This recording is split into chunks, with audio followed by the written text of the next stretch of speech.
Hello friends, welcome back to my channel. आज हम लोग मिडवाइफरी का कुछ क्वेश्चन करेंगे। चलिए तो फिर स्टार्ट करते हैं। फेस प्रसूति में इंगेजिंग व्यास 9.5 सेंटीमीटर होता है। जो फेस प्रेजेंटेशन है, ठीक है, उसका जो इंगेजिंग जो व्यास है वो 9.5 सेंटीमीटर होता है। ठीक है। नेक्स्ट क्वेश्चन है, गर्भावस्था के दौरान इंडोमेट्रियम को डेसिडुआ कहते हैं। ठीक है। इंडोमेट्रियम किसको बोलते हैं? यूट्रेस का 3 पार्ट होता है। ठीक है, मायोमेट्रियम, पेरीमेट्रियम और इंडोमेट्रियम। तो गर्भावस्था के दौरान जो इंडोमेट्रियम है उसको हम लोग डेसिडुआ कहते हैं। ठीक है। ऐसे नॉर्मल तो यूटेरस बोलते ही हैं या फिर इंडोमेट्रियम बोलते हैं, लेकिन जब कोई लेडी प्रेग्नेंट होती है तो उस टाइम उसके इंडोमेट्रियम को हम लोग डेसिडुआ बोलते हैं। ठीक है। गर्भ की पहली गति को क्विकनिंग कहते हैं। गर्भ की पहली गति यानी जब बच्चा जो मूवमेंट करता है, जो माँ फील करती है, जो पहला जो मूवमेंट होता है उसको हम लोग क्विकनिंग बोलते हैं। वास्तविक, ट्रू और मिथ या फॉल्स पेडू पेल्विस को इलियोपेक्टिनियल रेखा अलग अलग करती है। ठीक है। जो ट्रू और जो फॉल्स पेडू होती है, वास्तविक और मिथ्य पेडू, उसको इलियोपेक्टिनल रेखा अलग अलग करती है। ठीक है।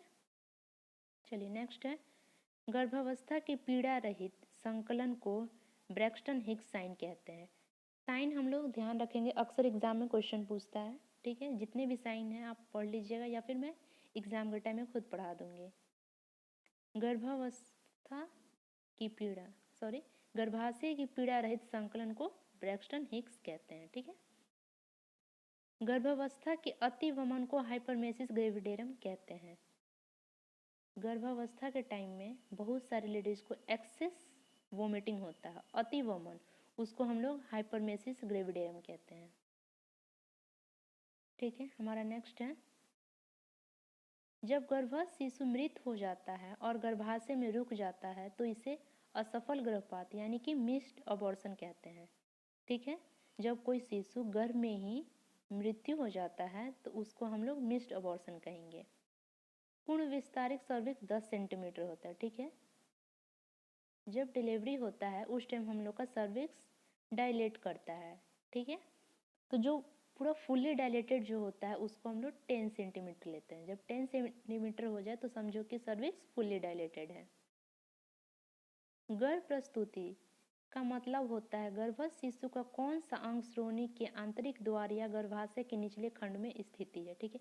प्रेजेंटेशन का मतलब क्या होता है, गर्भस्थ शिशु का कौन सा अंग, जो शिशु है, जो शिशु जो गर्भ में पल रहा है उस शिशु का अंग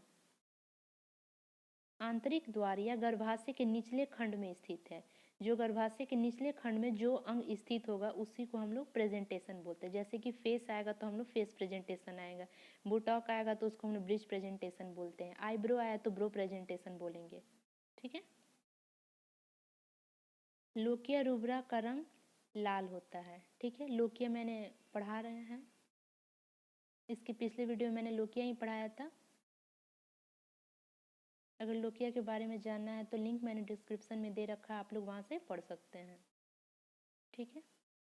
रजोधर्म यानी कि मेंस्ट्रुएशन बंद होने को मेनोपॉज कहते हैं। ठीक है। जब मेंस्ट्रुएशन स्टार्ट होता है तो उसको हम लोग मेनार्की बोलते हैं, और जब बंद होता है उसको तो मेनोपॉज बोलते हैं।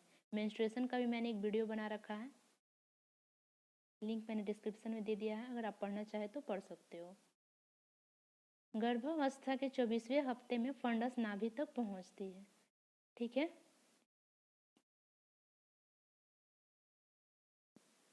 गर्भावस्था के 24वें हफ्ते में फंडस नाभि तक पहुंचती है। ठीक है। नेक्स्ट है, स्तनों के प्रदाह को स्तन शोथ कहते हैं। ये बहुत इंपॉर्टेंट क्वेश्चन है, अक्सर एग्जाम में ये क्वेश्चन पूछे जाते हैं। ठीक है, आप लोग ध्यान रखेंगे। ये जो टर्म्स होता है ना, वो चीज़ आप लोग बहुत अच्छे से ध्यान दीजिएगा। क्वेश्चन में मेनली ये सब क्वेश्चन आते हैं।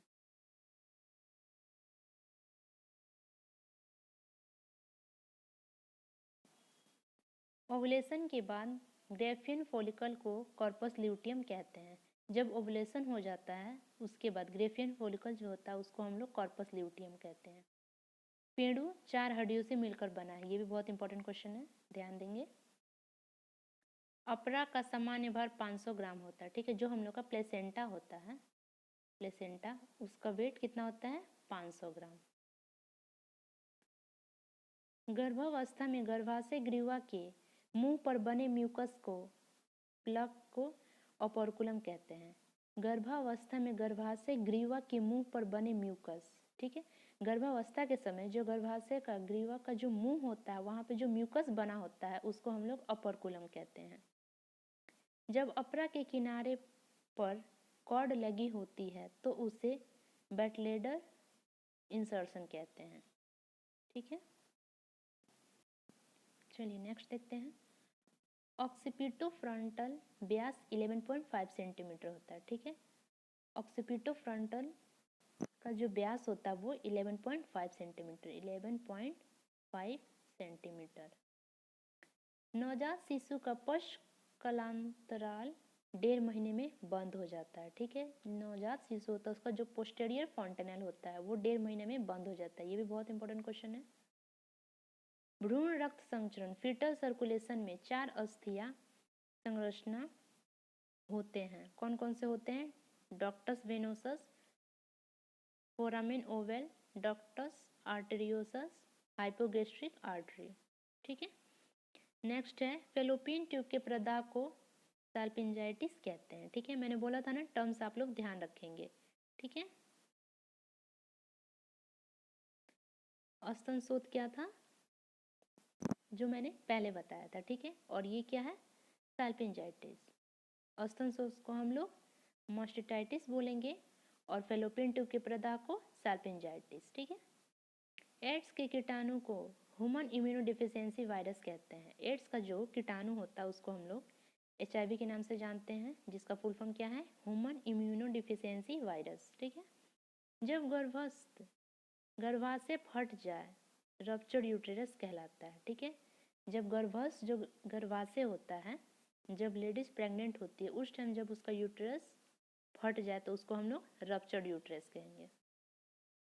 फ्रंटल तथा पेराइटल हड्डियों के बीच में उपस्थित स्यूचर को कोरोनल स्यूचर कहते हैं, ठीक है। फ्रंटल और पेराइटल हड्डियों के बीच में उपस्थित स्यूचर को हम लोग कोरोनल स्यूचर कहते हैं। RH आइसोइम्यूनाइजेशन की रोकथाम के लिए प्रसव और गर्भपात के 72 घंटे से पूर्व एंटी डी इम्यूनोग्लोबिन लगा देनी चाहिए, ये भी बहुत इंपॉर्टेंट क्वेश्चन है। रोगजनक पीलिया जन्म के बाद 24 घंटे के अंदर उत्पन्न हो जाती है, ठीक है। अक्सर आप लोगों को सुनने को मिलता है जैसे ही बेबी बॉर्न होता है उसके कुछ घंटों बाद पता चलता है कि उसे जॉन्डिस हुआ है, यानी कि 24 घंटे के अंदर पता चल जाता है। बच्चों की खोपड़ी में 2 फोंटानेल होते हैं, ठीक है। नाभि रज्जु में 1 सीरा और 2 आर्टरी होता है, ध्यान रखेंगे, 1 सीरा और 2 आर्टरी, ठीक है। ये भी बहुत इंपॉर्टेंट है। वर्टेक्स प्रस्तुति में निर्धारक ऑक्सीपट होता है, ठीक है। वर्टेक्स प्रस्तुति में निर्धारक ऑक्सीपट होता है। सब ऑक्सीपिटोब्रैगमेटिक नाप 9.5 सेंटीमीटर होता है, ठीक है। पुरुष पेड़ू को एंड्रॉयड पेड़ू कहते हैं, ठीक है। पुरुष पेड़ू जो होता है उसको एंड्रॉयड पेड़ू कहते हैं और जो लेडीज का जो पेड़ू होता है उसको हम लोग गायनाकॉइड कहते हैं। 20 सप्ताह में भ्रूण का वजन 400 ग्राम होता है। जब 20 सप्ताह होता है उस समय एम्ब्रियो का जो वेट होता है वो 400 ग्राम होता है। लिक्वर एमिनाई की प्रतिक्रिया अल्कलाइन होती है, ठीक है। लिक्वर एमिनाई जो होता है उसका जो प्रतिक्रिया होता है वो क्षारीय होता है। जिस क्रिया के द्वारा जननांग अपने गर्भावस्था से पहले ही अवस्था में आ जाते हैं उस क्रिया को प्रत्यावर्तन कहते हैं। जो प्रोसेस है जब मतलब कि बेबी जन्म लेता है उस समय जो जननांग होता है वो अपनी नॉर्मल अवस्था से कुछ अलग होता है, वो वापस अपनी पूरी अवस्था में आ जाता है, उसी को हम लोग प्रत्यावर्तन कहते हैं। नवजात शिशु के शरीर पर चिपचिपे सफेद पदार्थ को वर्निक्स कैसियोसा कहते हैं, ठीक है। जब बच्चा जन्म लेता है तो उसके शरीर पर सफ़ेद चिपचिपा पदार्थ रहता है जिसको हम लोग वर्निक्स गेसियोसा कहते हैं। ये भी बहुत इंपॉर्टेंट क्वेश्चन है, ध्यान रखेंगे। प्रसव के बाद गर्भावस्था का ठीक से न सिकुड़ना सब इन्वोल्यूशन कहलाता है। ठीक है, प्रसव के बाद जब गर्भाशय अपनी पूर्ण अवस्था में नहीं आए तो हम लोग उसको सब इन्वोल्यूशन कहते हैं, और जब वह पुनः अपने अवस्था में आ जाए तो उसको हम लोग इन्वोल्यूशन कहते हैं। ठीक है, जब पुनः अपनी अवस्था में आए तो उसको इन्वोल्यूशन, और जब ना आए उसको सब इन्वोल्यूशन। पेड़ों के इनलेट को ब्रीम कहते हैं। ठीक है, जो पेड़ू होता है उसका जो इनलेट होता है उसको हम लोग ब्रीम कहते हैं। योनि से सफेद स्राव आने को लिकोरिया कहते हैं। ठीक है, भ्रूण का वह भाग जो इंटरनल ओस के समीप रहता है प्रसूति अंग कहलाता है। ठीक है, चलिए तो फिर आज के लिए इतना ही है, मिलते हैं नेक्स्ट वीडियो में।